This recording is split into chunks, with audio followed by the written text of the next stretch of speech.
ভাই এটা ভিড়, মানুষের টাকা দিয়েও থাকতে পারবে না এরকম ভাবে বিজনেসের জায়গা বানিয়ে দিচ্ছে। খাবার এখনো পর্যন্ত সকাল থেকে কিচ্ছু খাইনি, এখন প্রায় একটা বাজতে 500 টাকা টোকেন করে নিয়েছি, জল ফল মিশিয়ে দিয়েছি, এরকম একটা টেস্ট। এশিয়ার সবচেয়ে বিগেস্ট ইসকন মন্দির হচ্ছে। আজকে এত ভিড় থেকে আমি দুটো জিনিস শিখতে পারলাম। দারুণ চিজের পরিমাণ দেখো, মুখে দিলে সিরিয়াসলি পুরো মিলিয়ে যাচ্ছে।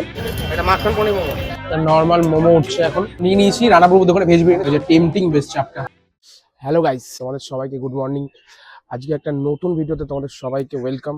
আর আজকে আমি একটু অন্যরকম ব্লগ করতে চলেছি, মিনস ফুড ব্লগিং প্রপার না। আজকে আমি যাচ্ছি এখান থেকে মায়াপুর। মায়াপুর তোমরা জানোই কিরকম জায়গা, এই টাইমটা একটু যেতে ইচ্ছা করলো মায়াপুর, ঘুরতেও যাচ্ছি, তার সাথে ভাবলাম ব্লগও বানিয়ে নিই। তো ওখানে যাবো, গিয়ে কিছু কিছু ভালো ভালো জায়গা আমি ঘুরবো ওখানকার, প্লাস তার সাথে কিছু খাওয়া দাওয়া করবো। প্রপার ফুড ব্লগিং তো পাবে না তোমরা, বাট যারা ব্লগিং প্লাস তার সাথে ফুড ব্লগিং দুটো একসাথে দেখতে চাও, তো তারা প্লিজ ভিডিওটার সাথে থাকো, পুরোটা দেখো। তো আজকে ভিডিওটা এখান থেকে স্টার্ট করছি, বেশি ভাট না বকে, বেশি দেরি না করে চলো। এখন দাঁড়িয়ে রয়েছি আমাদের শ্রীরামপুরের 3 নম্বর প্ল্যাটফর্মে। সময় এখন 8টা 20, ট্রেনের টাইম 8টা 29 কাটোয়া। তো ওটা ধরে যাব বিষ্ণুপ্রিয়া। জাস্ট এইমাত্র ঘুম থেকে উঠে আসলাম, তাই দেখে মনে হচ্ছে এনার্জি আসছে না। আস্তে আস্তে কথা বলছি, আস্তে আস্তে টাইম যত যাবে তত আস্তে আস্তে এনার্জিটা বেড়ে যাবে, টেনশন নিও না।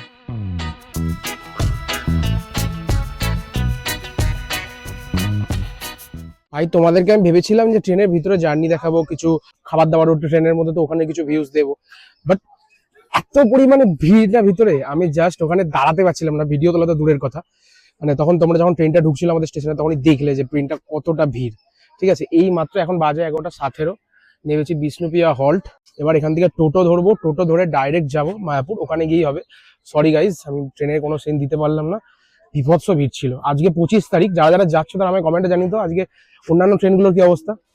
নেমে গেছি প্ল্যাটফর্ম বাইরে, এখান থেকে সব অনেক টোটো দাঁড়িয়ে রয়েছে, টোটোতে উঠে পড়েছি, এবার ঘাটের দিকে যাচ্ছি। দাঁড়িয়ে রয়েছে এখন নবদ্বীপ ঘাটে। একটা জিনিস তোমাদের ভিড়টা দেখাই, ভাই এটা ভিড়, আরে কত মানুষ যাচ্ছে এই টাইমটা। ভিড়টা ভিড়টা দেখা যাচ্ছে, ভিড়টা কি অবস্থা। প্রায় 1 ঘন্টা ওয়েটিং এর পর, 1 থেকে 1.5 ঘন্টা লঞ্চ এখন ছাড়ছে জাস্ট।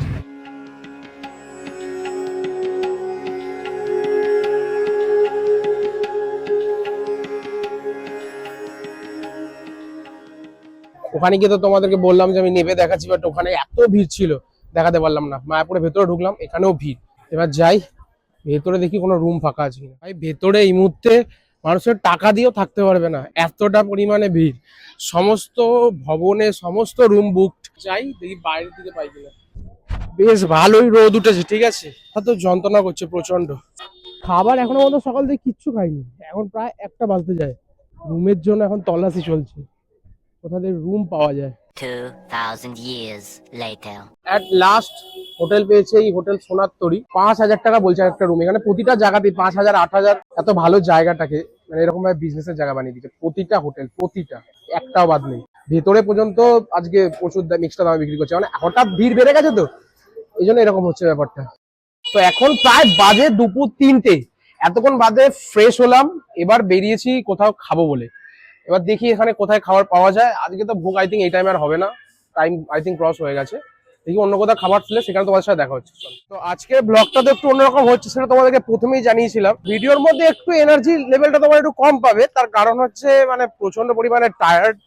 এবার একটু খাওয়া দাওয়া করে রেস্ট নিলে তারপর ডাইরেক্ট সন্ধ্যেবেলা এনার্জিটা একটু বাড়বে, কারণ সকাল থেকে প্রচুর জার্নি হচ্ছে, ভিড় ট্রেনের মধ্যে, বুঝতেই পারছো। এখন এই মধ্যে বসে রয়েছি গিরিধারী, একটা লজ বা রেস্টুরেন্ট কিছু একটা নাম ছিল। এখানে আবার সিস্টেম আছে, আগে থেকে টোকেন দিতে হবে, টেবিলে বসে ডিসাইড করতে পারবে না, ওখানে বসে ডিসাইড করবে, বিল পেমেন্ট করবে, তারপর টেবিলে বসবে। বাট আমরা ওখানে বললাম টাকা জমা দিয়ে দিচ্ছি, যা খাবো সেটা নিয়ে নি, তারপরে তোমাদের সেটা মাইনাস করে দেবো। এরকম আমাদের একটা টোকেন করে দিয়েছে, 500 টাকা টোকেন করে নিয়েছি, যা খাবো বাকিটা মাইনাস হয়ে যাবে। তো খাবার তো দিয়ে দিয়েছে, কি দিয়েছে দেখো, ডাল আর আলু সোয়াবিনের সবজি, মোচার সবজি আই থিঙ্ক, আর ভাত। একটা জিনিস দিয়ে এই থালিটার দাম 100 টাকা। আজকে পুরো প্রপার বিজনেস হচ্ছে, চালের কোয়ালিটি ভালো। মায়াপুরে একদম মেন গেটের সামনে।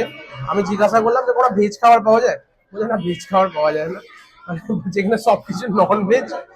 এটা খুব অবাক লাগলো, ভেজ খাবারের কিছু আইটেম রাখা উচিত। চাটনি এসছে, চাটনিটা দিয়েছে, লাকি আমি, চাটনিটা দিয়েছে। ঠিক আছে, এসব নিয়ে কিছু রিভিউ দেবো না, খাবারটা খেয়ে নি, দেন তোমাদের সাথে দেখা হচ্ছে। এবার খেয়ে বেরোলাম, ঠিক আছে, তোমাদের প্রপার এবার বলি জিনিসটা কি হচ্ছে। আজকের দিনে এত ভিড় হয়ে গেছে, সমস্ত সবজি খেয়ে এটাই মনে হচ্ছিল যে সমস্ত সবজির মধ্যে মানে ভিড় বাড়ার কারণে জল ফল মিশিয়ে দিয়েছে এরকম একটা টেস্ট, মানে কোনো টেস্ট নেই খাবারের। 100 টাকা অনুযায়ী আমার ওটা একদমই অর্থিত মনে হয়নি। আর আজকে ভিড়ের জন্য খাবারের কোয়ালিটি পুরো জঘন্য করে দিয়েছে। ভাত শক্ত, কোন সময় নুন বেশি ডাল দিয়ে যাচ্ছে, কোন ডালে নুন কম, এক্সট্রা ডাল দিয়ে গেল সেটাতে নুন বেশি, যাচ্ছে তাই অবস্থা। তো আবার চলে এসেছি এই মায়াপুর মন্দিরের ভিতর। গেট দিয়ে ঢুকতেই সবার ফার্স্ট তোমরা এদিকে পেয়ে যাবে, এখানে হচ্ছে অখণ্ড হরিনাম সংকীর্তন।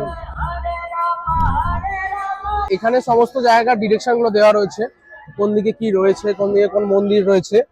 এইদিকে রয়েছে প্রসাদ খাওয়ার যে কুপন গুলো যেখান থেকে কাটা হয়, সেটা এই জায়গাটাতে থাকবে একদম ঢুকেই। আর ঠিক এর সামনেই এশিয়ার সবচেয়ে বিগেস্ট ইসকন মন্দির হচ্ছে আমাদের মায়াপুরে, জাস্ট হিউজ, মার্ভেলাস। তো আমরা এখন দাঁড়িয়ে রয়েছি শিল প্রভুপাদের পুষ্প সমাধির যে মন্দিরটা রয়েছে সে তার কাছে। চলো দর্শন করা যাক। ভাই এখানটা হেবি সুন্দর লাগছে, আজকে একটা ফোয়ারা উঠছে, চারিদিকে এরকম পাথর দিয়ে বাঁধানো রয়েছে, আর কি সুন্দর সুন্দর ফুল ফুটেছে দেখো। মায়াপুর নামটা শুধুই মায়াপুর নয়, সত্যিকারের মায়া আছে, তাই জন্যই নাম মায়াপুর। সিরিয়াসলি এটা রয়েছে এন্ট্রান্স, প্রবেশ পথ। তো এই মন্দিরে ঢোকার জন্য ফোন সমস্ত কিছু জমা রেখে দিতে হয় এইখানে। তো মোবাইল নিয়ে ভেতরে আমি কিছু শুট করতে পারবো না, তোমাদের বাইরে থেকে যতটা দেখানো দেখিয়ে দিই। মন্দিরটা অসাধারণ ভেতর থেকে, সিরিয়াসলি চূড়াটা দেখছো না, এর ভেতর দিকে যে ডিজাইনটা করা রয়েছে অসাধারণ লাগবে। যারা যারা এসেছো তারা কমেন্ট সেকশনে জানিও। এইটা চালু হওয়ার অপেক্ষায় আছে, রাতের বেলায় জায়গাটা আরো সুন্দর লাগছে। এদিক দিয়ে মেন যে মন্দিরটা রয়েছে, মূল যে মন্দির, সেইখানে যাওয়ার জায়গা, মানে যেখানে স্বয়ং রাধাকৃষ্ণ থাকেন। এদিকে অনেকগুলো গেট পড়ে, এই গেটগুলোতে ঢুকলেই গদা ভবন, নমহট্ট ভবন, এরকম অনেক ভবনগুলো আছে, যেখানে সকালে আজকে প্রচুর চেষ্টা করেছিলাম। ওই ভেতর জায়গাগুলোতে সন্ধ্যেবেলার পর বা একটা নির্দিষ্ট টাইমের পর বাইরের কোনো মানুষ এখানে অ্যালাউ করে না, বাট ভেতরে যারা থাকে ভবনগুলোতে তারা এই জায়গাটা ঘুরে বেড়াতে পারে। তো সেটার জন্য মানে আমার ইচ্ছা ছিল একটা যে ভেতরে থাকার, বাট পেলাম না। প্রচুর মানুষ আজকে, এত মানুষ এখানে। আজকে এত ভিড় থেকে আমি দুটো জিনিস শিখতে পারলাম। ফার্স্ট, মানুষ, আমাদের হিন্দু ধর্মী বা সনাতন ধর্মী মানুষ এই ভগবানের প্রতি বিশ্বাসের জন্য এত দূর থেকে এত মানুষ এখানে এসছে আজকে। সিরিয়াসলি এটা খুব ভালো লাগছে। আর এই ভগবানের প্রতি বিশ্বাসটাই আমাদের ঐক্যবদ্ধ করে রাখে। আর দ্বিতীয় জিনিস যেটা শিখলাম সেটা হচ্ছে নেগেটিভ জিনিস, যেভাবে ভগবানের জায়গা নিয়ে এখন ব্যবসা হয়, সোজা কথা। দুটো জিনিস শিখলাম, নেগেটিভ প্লাস পজিটিভ দুটোই। এদিকে রয়েছে পদ্ম ভবন, খুব সুন্দর সুন্দর ফুল রয়েছে এখানে, ফুল গাছ প্রচুর রয়েছে। এখান থেকে ঢুকেই বাদিকে এই যে টিওবিপি সেবা অফিস আছে, এই যে এটা, তার ঠিক গা দিয়ে ঢুকে গেলে মেন যে আরতি হয় সেই জায়গাটা, সন্ধ্যা আরতি দেখতে যাচ্ছি এখন। এটা হচ্ছে মেন মন্দির, যেখানে আসার জন্য কারোর ইচ্ছা করুক না করুক, আমার তো সারা বছরই সবসময় ইচ্ছা করে।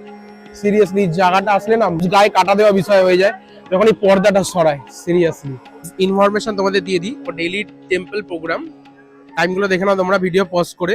তো এবার ভেতরে ঢুকবো, সন্ধ্যা আরতি যা যা হচ্ছে সেগুলো দেখবো। ওখানে তো ভেতরে ফোন নিয়ে যাওয়া অ্যালাউ না, তো আমি ভেতরে ক্লিপ দিতে পারবো না। ভেতর থেকে সমস্ত কিছু দেখে, সমস্ত কিছু করে তারপর এসে তোমাদের সাথে দেখা হচ্ছে।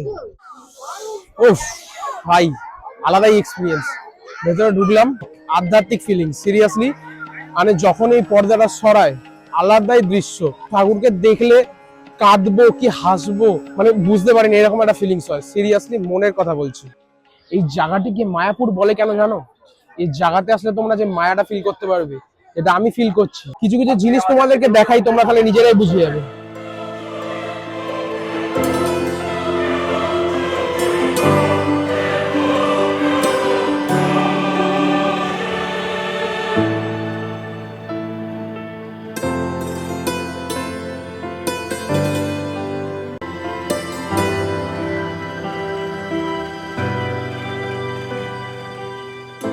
এইবার যাচ্ছি সামনের দিকে।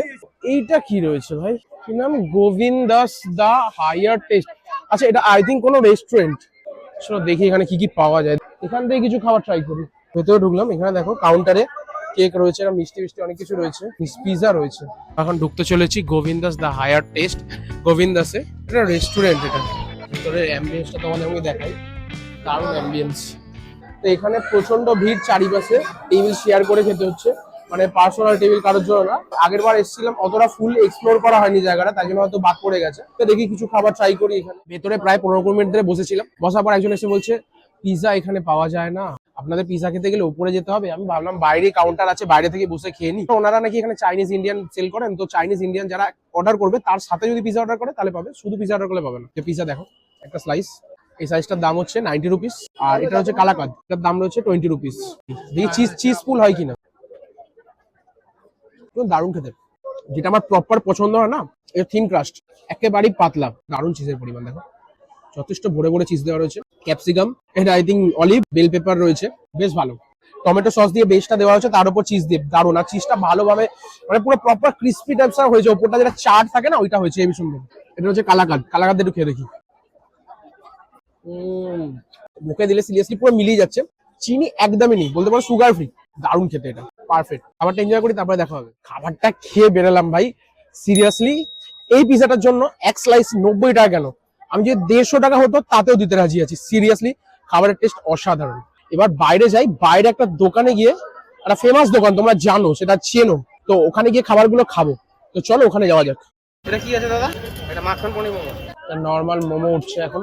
মন্দির থেকে জাস্ট বেরালাম, তার পাশে এই দোকানটা দেখতে পেলাম, এখানে মোমো চাউমিন এসব ভাজা হচ্ছিল। আমি ওখান থেকে 1 প্লেট মোমো নিলাম, এই যে ভেজ মোমো, এরকম একটা মোমো 6 পিস থাকে, দাম 50 টাকা।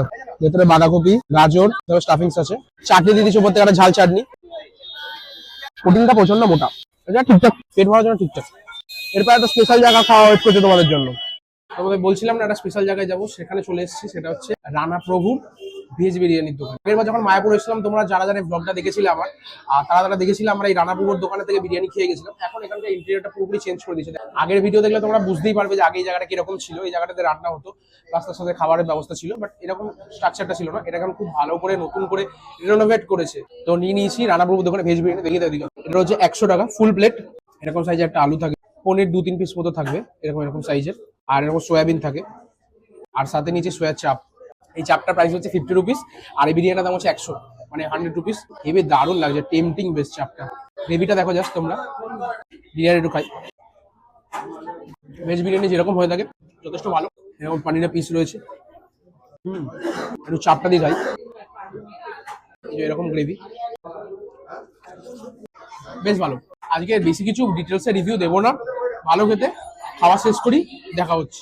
আজকের দিনের পর্বটা এখানেই শেষ হচ্ছে। এই ভিডিওর সেকেন্ড পার্ট অবশ্যই আসবে। কালকের দিনটা তো রয়েছে আমাদের হাতে, আমরা কালকের দিনটা কিছু জায়গায় ঘুরবো, কিছু জায়গাতে খাবার খাবো, ওগুলো তোমাদের সাথে শেয়ার করবো। আজকের ভিডিওটা তোমাদের কেমন লেগেছে সেটা কমেন্ট সেকশনে জানিও। আর ভিডিওটা যদি এতক্ষণ অবধি দেখে থাকো তাহলে মেক শিওর লাইক করে দিও। তো দেখা হবে অন্য কোনো ভালো ভিডিও নিয়ে। ততক্ষণ অবধি stay safe, stay healthy, bye. কিছু দাঁড়া, ওয়েলকাম। তুই কেন, কি বলবো আমি নিজে কিছু বুঝতে পারছি না। তো তোমাদের সবাইকে আয়াস সবাই কেন বলে জানো, কি ভুলভাল বকছি।